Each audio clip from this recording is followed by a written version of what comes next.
ಇನ್ನು ಕೋಟ್ಯಾಂತರ ರೂಪಾಯಿ ಆಸ್ತಿ ಇದ್ರೂ ಕೂಡ ಈ ವೃದ್ಧೆ ಬೀದಿ ಪಾಲಾಗಿದ್ದಾಳೆ.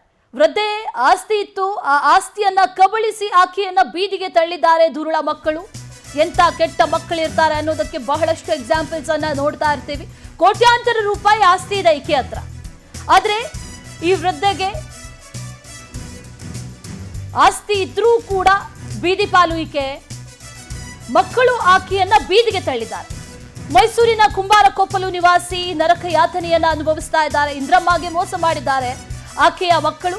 ಅನಿಲ್ ಕುಮಾರ್ ರಾಘವೇಂದ್ರ ಮನೆ ಬಾಡಿಗೆ ಪಡೆದು ನಿವೇಶನ ವಶಕ್ಕೆ ಪಡೆದು ಹಿರಿಯ ಪುತ್ರ ಮೋಸ ಮಾಡಿದ್ರೆ, ಇನ್ನು ಆಸ್ತಿಯನ್ನ ಕಬಳಿಸಿ ತಾಯಿಯ ವಿರುದ್ಧವೇ ಕೋರ್ಟ್ನಲ್ಲಿ ಕೇಸ್ ಹಾಕಿದ್ದಾರೆ. ಮಕ್ಕಳ ಮೋಸದಾಟಕ್ಕೆ ತಾಯಿ ಇಂದ್ರಮ್ಮ ಕಣ್ಣೀರನ್ನ ಹಾಕ್ತಾ ಇದ್ದಾರೆ. ಹೆತ್ತಮ್ಮನನ್ನ ನೋಡಿಕೊಳ್ಳದೆ ಬೀದಿಗೆ ತಳ್ಳಿದ್ದಾರೆ ಪಾಪಿಗಳು. ಕೋಟ್ಯಾಂತರ ರೂಪಾಯಿ ಆಸ್ತಿ ಇದೆ, ಆದ್ರೆ ಆಸ್ತಿ ಇದ್ರೂ ಕೂಡ ಕೊನೆ ಕಾಲದಲ್ಲಿ ಮಕ್ಕಳು ನೆರವಾಗಬೇಕಿತ್ತು, ಹೆಗಲಾಗಬೇಕಿತ್ತು. ಆದ್ರೆ ಆ ರೀತಿಯಾಗಿ ಆಗ್ತಾ ಇಲ್ಲ.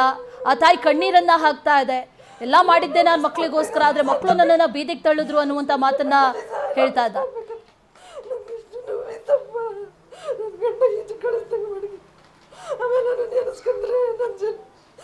ಜನ್ಮ ಇರೋದೇ ಬೇಡ ಅನ್ನಿಸ್ತದೆ. ನೆನೆಸ್ಕೊಂಡ್ಬಿಟ್ರೆ ಬೇಡ. ಅವರು ಇದ್ರೆ ನಮ್ದು ಅಂತ ಇರಬೇಕು, ಇಲ್ಲ ಅಂದ್ರೆ ಇರಬಾರ್ದು.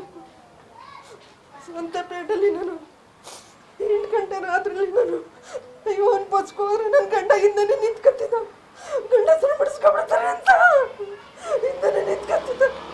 ಇವತ್ತು ಲಾಯರ್ ಆಫೀಸ್ ಹೋಗಂಗೆ ಮಾಡ್ಬಿಟ್ಟು ಅವನಿಂದಾಗಿ ನಾನು ಲಾಯರ್ ಆಫೀಸ್ಗೆ ಅವನಿಂದಾಗಿ ಪೊಲೀಸ್ ಸ್ಟೇಷನ್ ಆಗ್ತದೆ.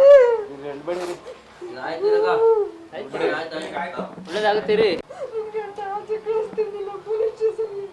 ಸಂಜೆ ಹೊತ್ತು ಲಾಯರ್ ಆಫೀಸ್ಗೆ ಹೋಗ್ಬೇಕು. ಇನ್ನು ಇದೇ ತಾಯಿ ಇಂದ್ರಮ್ಮ ಅವರ ಸಂಬಂಧಿ ಆಗಿರುವಂತಹ ಭೈರಪ್ಪ ಅವರು ದೂರವಾಣಿ ಸಂಪರ್ಕದಲ್ಲಿ ಜಾಯಿನ್ ಆಗ್ತಾ ಇದ್ದಾರೆ. ಭೈರಪ್ಪ ಅವರೇ ನಮಸ್ತೆ. ನಮಸ್ತೆ ಮೇಡಮ್. ನಮಸ್ತೆ. ಏನಾಗಿದೆ ಈ ತಾಯಿಗೆ? ಆಸ್ತಿ ಇದೆ ಅಂತ ಹೇಳಲಾಗ್ತಾ ಇದೆ, ಆದ್ರೆ ಮಕ್ಕಳಿಂದಾನೇ ಮೋಸ ಆಗಿದೆ. ಮಕ್ಕಳು ಮನೆಯಿಂದ ಹೊರಗೆ ಹಾಕಿದ್ದಾರಾ? ಯಾವಾಗ ಈ ರೀತಿ ಆಗಿರೋದು? ಈಗ ಕೋರ್ಟಲ್ಲಿ ಕೇಸ್ ಇದೆಯಾ? ಏನೇನು ಈ ಬಗ್ಗೆ ಏನೇನು ಡೀಟೇಲ್ಸ್ ಇದೆ ಮೇಡಮ್? ಇದು ಅವ್ರ ತಂದೆ ಇದ್ದಾಗ ಮಕ್ಕಳಿಗೆ ಯಾರ್ಯಾರಿಗೆ ಏನೇನ್ ಬೇಕು ಎಲ್ಲ ಮಾಡಿದ್ದಾರೆ. ಈ ಅಮ್ಮನ ಜೀವನಾಂಶಕ್ಕೆ ಅಂತ ಬಿಟ್ಟಿದ್ರು.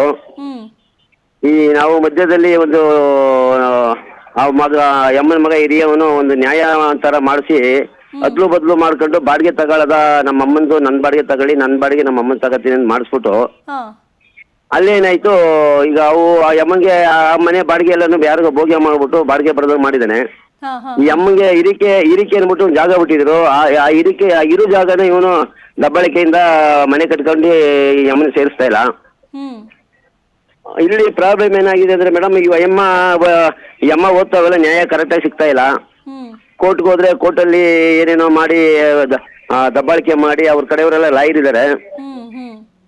ಆ ಜಡ್ಜಿಗೆಲ್ಲ ರಾಂಗ್ ಇನ್ಫಾರ್ಮೇಶನ್ ಕೊಟ್ಟು ಪಾಪ ಅಮ್ಮಂಗೆ ಅಲ್ಲೂ ನ್ಯಾಯ ಸಿಕ್ಕಿಲ್ಲ. ಈಗ AC ಕೋರ್ಟ್ಗೆ ಹೋಗಿ AC ಕೋರ್ಟ್ ಅಲ್ವಾ, AC ಅವರು ಅಮ್ಮನ ಹೆಸರಲ್ಲಿ ಇಂಥ ಜಾಗ ಇದೆಯಲ್ಲ ಅಂತ ಅಲ್ಲಿ AC ಅವ್ರಿಗೂ ಅಲ್ಲೇ ತುಂಬಿದ್ದಾರೆ.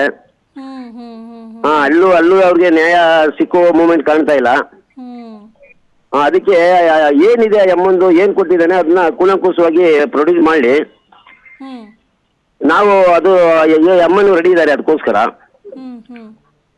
ಈ ಅಮ್ಮಂಗೆ ಏನ್ ಕೊಡ್ಬೇಕು ಕೊಟ್ಬಿಟ್ರೆ ಸಮಸ್ಯೆ ಇರ್ಲಿಲ್ಲ.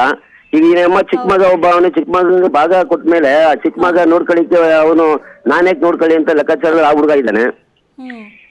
ಈ ಸಮಸ್ಯೆ ಇದೆ ಮೇಡಮ್. ಅದು ಆ ಅಮ್ಮಂಗೆ ನ್ಯಾಯ ಸಿಗ್ತಾ ಇಲ್ಲ. ತಾಯಿಗೆ ಇಬ್ಬರು ಮಕ್ಕಳು ಇಬ್ರು ಮಕ್ಕಳು ಇದ್ರು ಭಾಗ ಮಾಡಿಕೊಟ್ಟಿದ್ದಾರಾ? ಇಬ್ಬರಿಗೂ ಭಾಗ ಮಾಡ್ಕೊಟ್ಟಿದ್ದಾರೆ. ಈ ಅಮ್ಮಂಗ್ ಬಿಟ್ಟು ಜೀವನಾಂಶಕ್ಕೆ ಬಿಟ್ಟಂತ ಜಾಗನೂ ಕಿತ್ಕೊಂಡಿದ್ದಾನೆ ಇವನು. ಈ ಅಮ್ಮಂಗೆ BP ಶುಗರು ಎಲ್ಲ ಇದೆ. ಮೆಡಿಸಿನ್ ತಗೊಳ್ಳಿ ಕಾಸಿಲ್ಲ.